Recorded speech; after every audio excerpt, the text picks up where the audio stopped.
ఓం నమో నారాయణాయ. శ్రీ సమర్థ సద్గురు సాయినాథుని వచనామృతములు.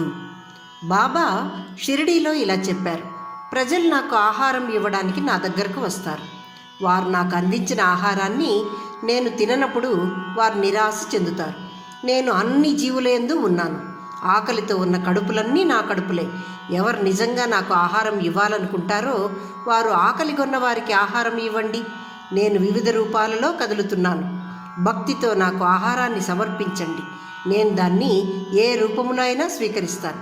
నన్ను మీ ఆలోచనలు ఎందు ఉంచుకొని కుక్కకు ఆహారం ఇవ్వండి.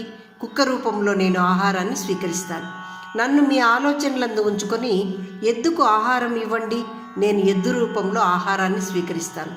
మొక్కకు నీళ్లు పోయండి, నా దాహం చల్లారుతుంది. నన్ను ఒక్క సాయి రూపంలోనే పరిమితం చేసి చూడకండి. నన్ను అన్ని విభూతుల యందు అన్ని రూపాలలో నేనే ఉన్నానని ఎంచి లేక గ్రహించి మీరు నన్ను చూసినప్పుడు మాత్రమే మీరు ఇచ్చిన ఆహారాన్ని నేను స్వీకరిస్తాను అంటున్నారు సాయి. ఇక్కడ 42వ సూత్రం. అజ్ఞానులు మతాల భేదాలలో మునిగిపోతారు. జ్ఞానులు ఆ మతాల యందు ఉన్న సత్యాన్ని గ్రహించి అన్ని మతాలను ఒకటిగా చూస్తారు. ఏ మతాన్ని మీరు అవలంబించినా సత్య మార్గాన్ని పాటించండి. అప్పుడే మీరు నన్ను చేరుకోగలుగుతారు అంటున్నారు బాబా. ఈ మతాలు మరియు ఆచారాలు అని వాటి యందు పడి నిన్ను నువ్వు కోల్పోవద్దు. మీ ఆలోచనల యందు, మీ ప్రసంగాల యందు, మీ చర్యల యందు నిజం ఉండాలి. జీవుల పట్ల కరుణ నిండి ఉండాలి.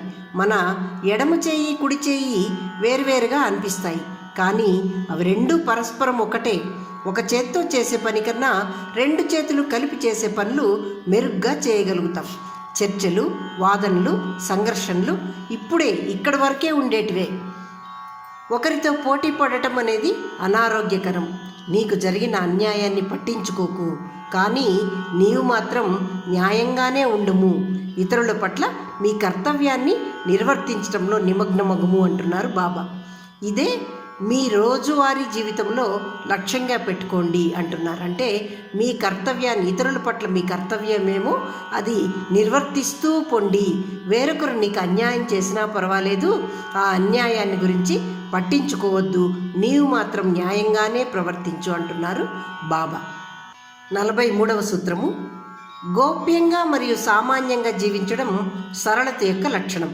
ఇటువంటి వారి ప్రసంగాలు ఎవరైతే గోప్యంగా సామాన్యంగా జీవిస్తారో వారి యొక్క ప్రసంగాలు కానీ చర్యలు కానీ ఎక్కడా వారి స్థితిని, అనగా వారు పేదవారా ధనికవారా అని సూచించవు.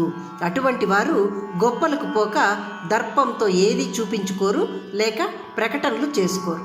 వారు ఎల్లప్పుడూ స్వీయ స్పృహను కలిగి ఉంటారు.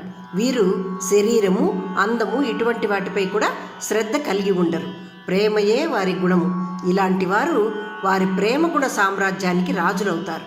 దైవిక శక్తులు వీరు పిలిస్తే పలుకుతాయి. ఎవరైతే ప్రేమతో అందరినీ చూస్తారో అటువంటి వారికి దైవిక శక్తులన్నీ పిలిస్తే పలుకుతాయట బాబా అన్నారు. ఇలాగా అనగా సామాన్య సరళ జీవితాన్ని గడుపు, డబ్బును దర్పాన్ని చూపించుకోకు, అందరినీ ప్రేమతో చూచువారికి దైవిక శక్తులు పిలిస్తే పలుకుతాయి అని చెప్పారు సాయిబాబా.